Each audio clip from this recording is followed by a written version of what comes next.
Kidnap ಕೇಸ್ನಲ್ಲಿ ಪರಪ್ಪನ ಅಗ್ರಹಾರ ಜೈಲು ಸೇರಿದ್ದ ರೇವಣ್ಣಗೆ ಷರತ್ತುಬದ್ಧ ಜಾಮೀನು ಸಿಕ್ಕಿದೆ. ಆದರೆ ರೇವಣ್ಣ ಅವರಿಗೆ ಇನ್ನೂ ಕೂಡ ಬಿಡುಗಡೆ ಭಾಗ್ಯ ಸಿಕ್ಕಿಲ್ಲ. ಬೇಲ್ ಸಿಕ್ಕರೂ ಮಾಜಿ ಸಚಿವರು ಹೊರಗೇಕೆ ಬಂದಿಲ್ಲ ಅನ್ನೋ ವರದಿ ಇಲ್ಲಿದೆ ನೋಡಿ.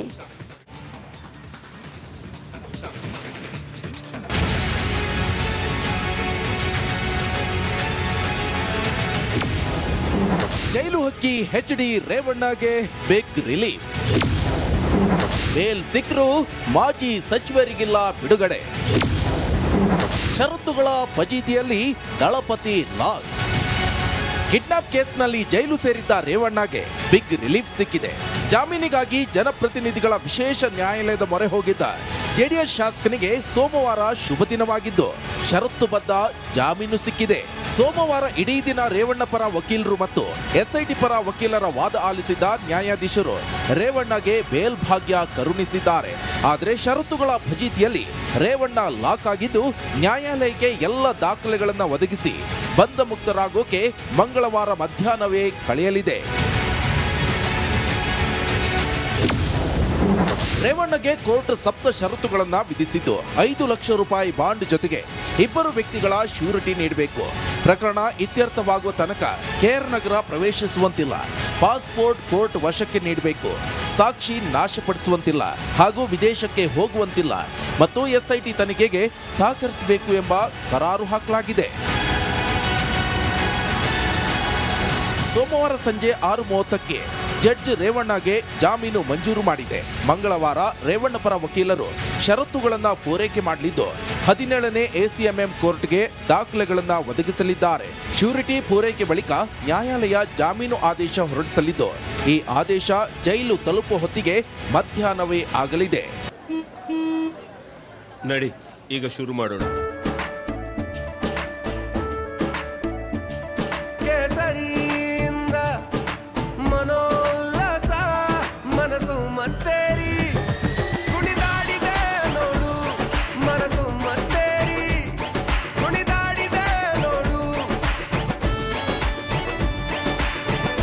ಕ್ಷಣ ಕ್ಷಣವೂ ಆಚರಿಸಿ ಕೇಸರಿ ಹಬ್ಬ.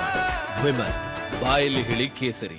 7 ದಿನಗಳ ಕಾರಾಗೃಹ ವಾಸ ಮುಗಿಸಿ ಮಂಗಳವಾರ ರೇವಣ್ಣ ಬಿಡುಗಡೆಯಾಗಲಿದ್ದು ಹಾಸನ ಹೊಳೆನರಸೀಪುರದಲ್ಲಿ ಸಂಭ್ರಮಾಚರಣೆ ಶುರುವಾಗಿದೆ. Bureau report, republic Kannada.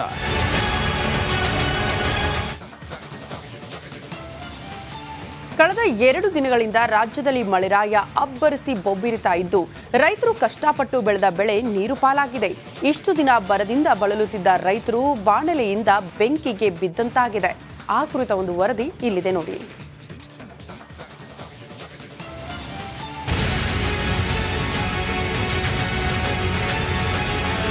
ನೆಲದ ಮೇಲೆ ಚಾಪೆ ಹಾಸಿದಂತೆ ಮಲಗಿರು ಹಾಗಲಕಾಯಿ ತೋಟ. ಅತ್ತ ಆಲಿಕಲ್ಲು ಮಳೆಯ ಹೊಡೆತಕ್ಕೆ ಸಿಕ್ಕಿ ಹಾಳಾಗಿರುವ ಟೊಮೆಟೊ ತೋಟ.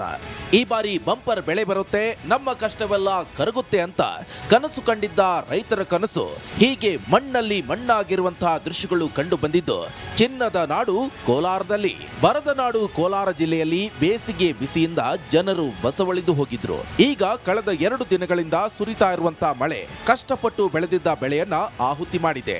ಅನ್ನದಾತರ ಬದುಕು ಮೂರಾಬಟ್ಟೆಯಾಗಿದೆ. ಕೋಲಾರ ತಾಲೂಕಿನ ಅಮ್ಮೇರಹಳ್ಳಿ ಗ್ರಾಮದಲ್ಲಿ ಆಲಿಕಲ್ಲು ಸಹಿತ ಬಿರುಗಾಳಿ ಮಳೆಗೆ ಟೊಮೆಟೊ ನಜ್ಜುಗುಜ್ಜಾಗಿದೆ. ಪ್ರತಿ ಎಕರೆಗೆ 2 ರಿಂದ 3 ಲಕ್ಷ ರೂಪಾಯಿ ವೆಚ್ಚ ಮಾಡಿದ ರೈತರು ಕಂಗಾಲಾಗಿದ್ದಾರೆ. ಆನಿಕಲ್ ಬಿದ್ದು ಎಲ್ಲ ನಾಶ ಆಗಿದೆ ಸರ್. 2 ಎಕರೆ ತೋಟ ಹೋಗಿದೆ. ಸ್ವಲ್ಪ ಪಕ್ಕದ ತೋಟದಲ್ಲಿ ಬಜ್ಜಿನೂ ಇತ್ತು, ಅದನ್ನು ಹೋಗಿದೆ. ಪಕ್ಕದ ತೋಟನೂ ಹೋಗಿದೆ.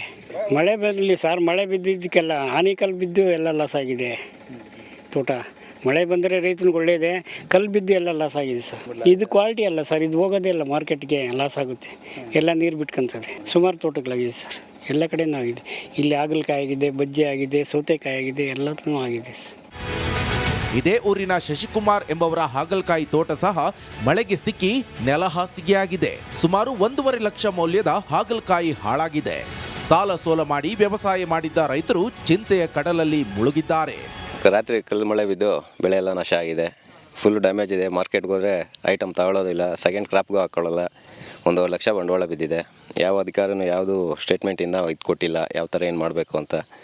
ಇನ್ನು ಕ್ಲೀನ್ ಮಾಡಿರಾಗಬೇಕಂದ್ರೆ 50,000 ಬೇಕು ಸರ್. ಯಾವುದೇ ಥರ ಅನುಕೂಲ ಇಲ್ಲ ನಮಗೆ. ಇನ್ನಿದು ನೆಕ್ಸ್ಟು ಚೇಂಜ್ ಮಾಡೋಣ ಅಂದರೆ ಇದಿಲ್ಲ. ನೋಡಿ ಸರ್, ಏನೋ ಒಂದು ಪರಿಹಾರ ಕೊಡ್ಸಿ ಸರ್. ಇಷ್ಟು ದಿನ ಬಿಸಿಲ ಬೇಗೆಯಿಂದ ತತ್ತರಿಸಿದ ಜನರಿಗೆ 2 ದಿನಗಳಿಂದ ಸುರಿದ ಮಳೆ ತಣ್ಣನೆ ವಾತಾವರಣ ಸೃಷ್ಟಿ ಮಾಡಿದ್ರೆ ಕಷ್ಟಪಟ್ಟು ಬೆಳೆದ ರೈತನ ಪಾಲಿಗೆ ನಷ್ಟ ತಂದಿಟ್ಟಿದೆ. ಸುರೇಶ್, ರಿಪಬ್ಲಿಕ್ ಕನ್ನಡ, ಕೋಲಾರ.